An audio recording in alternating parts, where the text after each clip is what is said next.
नमस्कार साथियों, आज हम पिछले टॉपिक को ही कंटिन्यू करेंगे, उसमें आगे पढ़ेंगे। पिछले टॉपिक में हमने प्रबंध की प्रकृति कला के रूप में और विज्ञान के रूप में समझ लिया था। आज हम प्रबंध की प्रकृति पेशे के रूप में जानेंगे। तो चलिए देखते हैं प्रबंध पेशे के रूप में।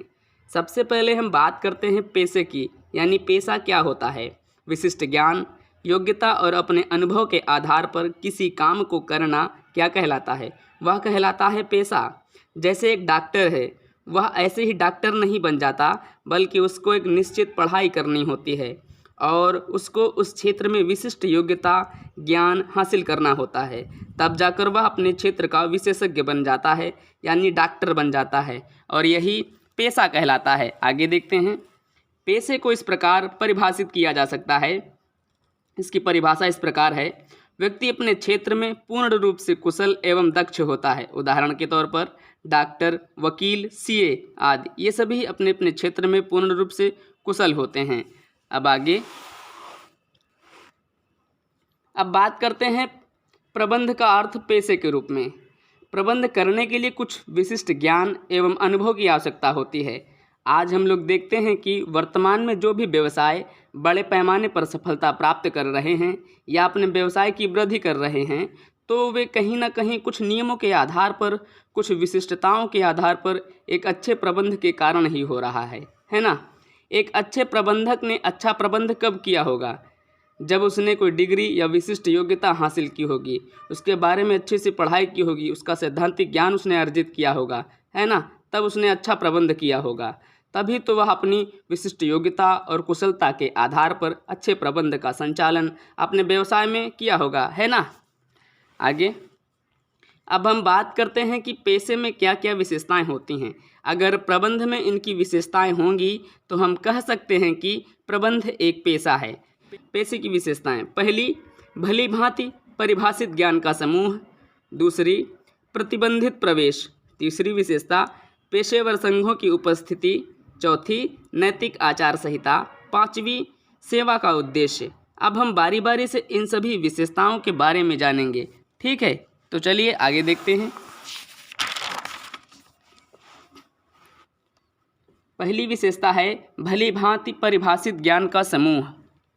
सभी पेशे भली भांति परिभाषित ज्ञान के समूह पर आधारित होते हैं, जिसे शिक्षा से अर्जित किया जाता है, ठीक है। पेशे की उपस्थिति में ज्ञान के व्यवस्थित ढांचे की उपलब्धता होती है। यहाँ प्रबंधकीय अध्ययन पर कई पुस्तकें उपलब्ध हैं। विद्यार्थी या विद्वान कई व्यावसायिक स्थितियों का अध्ययन कर रहे हैं और इन स्थितियों का सामना करने के लिए नए नए सिद्धांतों के विकास का प्रयत्न कर रहे हैं। मतलब नए नए सिद्धांतों को प्रतिपादित कर रहे हैं कि कौन सा सिद्धांत किस स्थिति में उचित रहेगा, है ना। फिर नए सिद्धांतों का प्रतिपादन तभी किया जा सकता है जब आप अपने क्षेत्र में पूर्ण रूप से कुशल हों, यानी आप विशेषज्ञ होंगे, तभी तो आप तर्क कर सकेंगे और नए सिद्धांत का विकास कर सकेंगे, है ना। अब इसीलिए पेशे की यह विशेषता प्रबंध में भी उपलब्ध है। अब बात करते हैं दूसरी विशेषता की, तो प्रतिबंधित प्रवेश।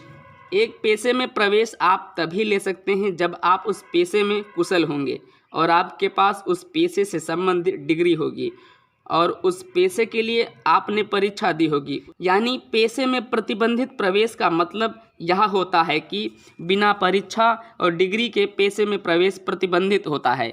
जैसे सीए बनने के लिए सीए की परीक्षा को पास करना होता है, तब जाकर ना आदमी सीए बन पाता है। आगे तीसरी विशेषता की बात करते हैं, पेशेवर संघों की उपस्थिति।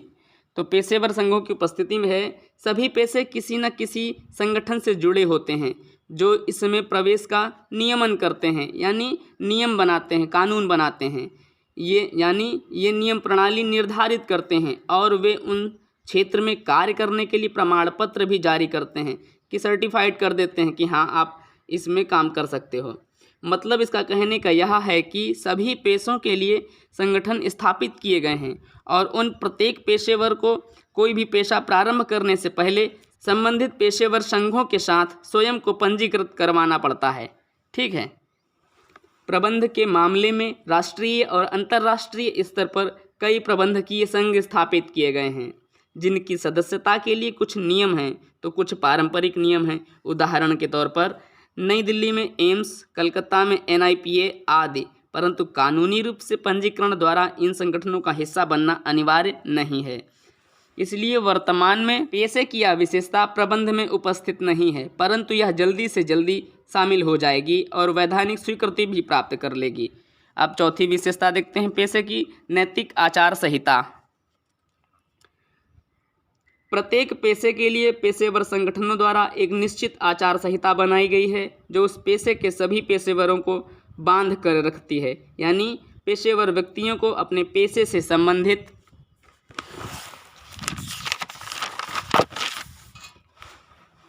निर्धारित नियम कानून मानने पड़ते हैं। अगर ये इन नियमों का उल्लंघन करेंगे तो उनकी पात्रता को रद्द किया जा सकता है।